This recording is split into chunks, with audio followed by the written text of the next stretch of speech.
everyone, welcome back to Sami J Reads, and yeah, we'll just go ahead and get started with the next book review. This week I'm reviewing a novel by Mark Haddon, and it is one of his bestsellers called The Curious Incident of the Dog in the Nighttime. In this novel, we follow young Christopher John Francis Boone as he investigates this mysterious murder of his neighbor's dog. However, the entire story doesn't revolve around this dead dog.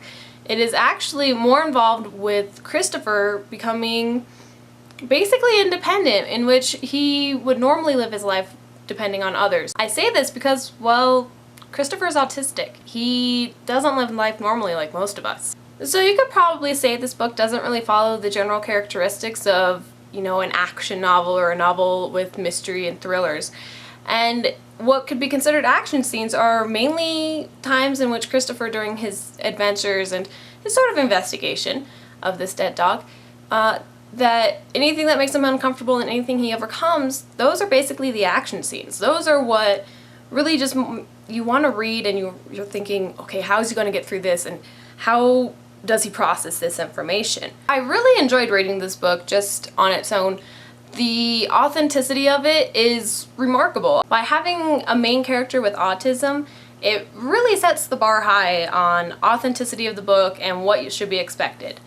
If you know someone who's autistic, or if you are aware of individuals with autism and you know those behaviors and mannerisms, then you should expect to see those in this book with this main character. It is from his point of view. You should be seeing them as through his eyes, through his points of view, and how he sees life itself. So I'm glad to say that Mark did a fantastic job portraying the view and the lifestyle of a child with autism, on his struggles and his difficulties of overcoming uncomfortable situations and things that he fears, in which we basically have a hero of his own life. He finds out that he can do a lot more than he originally expected.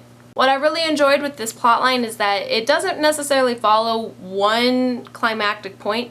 It more follows one that builds up, and it'll continue building afterwards, obviously, because that plot is just Christopher overcoming his fears and becoming who he is. He's growing up. Don't immediately dismiss this book thinking that it's like completely serious. It's more of an eye-opener. It is basically just the journey of a young boy who overcomes all of his fears. That's mainly what it is. And he does solve the mystery of the dog in the end, so you know that is solved. It's not a cliffhanger. But Christopher ends up learning a lot more about himself, a lot more about society, and it makes for some great character development on its own. You see him develop as you read the story. You just don't see him develop in one moment. Some of the puzzles that Christopher ends up talking about and explaining, they sort of put those of us who love Sudokus, he sort of puts us to shame.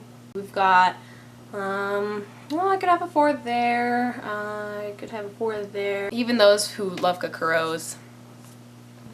For those of you who you thought you understood the answers and turns out you were wrong because you missed a step, or you didn't see it in the mathematical view that he did, there's nothing wrong with that. Don't worry. You now know the answer and you can explain it to your friends.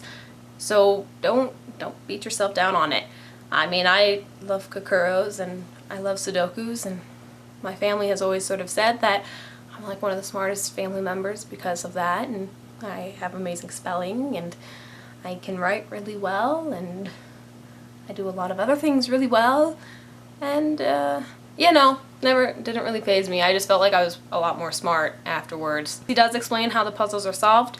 You end up actually sort of realizing that, oh cool, I can do this now. Overall, I really enjoyed this book. If you're looking for a fun, quick, easy read that's very authentic in the way it is written, you should really check out The Curious Incident of the Dog in the Nighttime, because it is definitely going to be different. You open that first page, the first chapter, you notice it's different. The chapters are labeled with prime numbers, which is something that Christopher loves. And you notice that there are times in which articles such as a, the, and, they are left out. I would really recommend this novel to anyone who is up for a good read. It's very quick to read. I read it in 2 days, and it's very intriguing. If you've met anyone with autism, or if you've never met anyone with autism, it can be very eye-opening. Some of the moments, I don't want to say that you should laugh at the book, but there are moments that you do laugh, mainly because of people's reactions to what Christopher does. For Christopher, you're seeing it through his eyes, through his view, in which it's completely logical. Whereas that other person, they aren't seeing it that way. They probably aren't aware he has autism, which some of them aren't. Whenever I end up reading this book for the fun of it, I've actually sort of feel like I'm reading about a young Sheldon Cooper from The Big Bang Theory.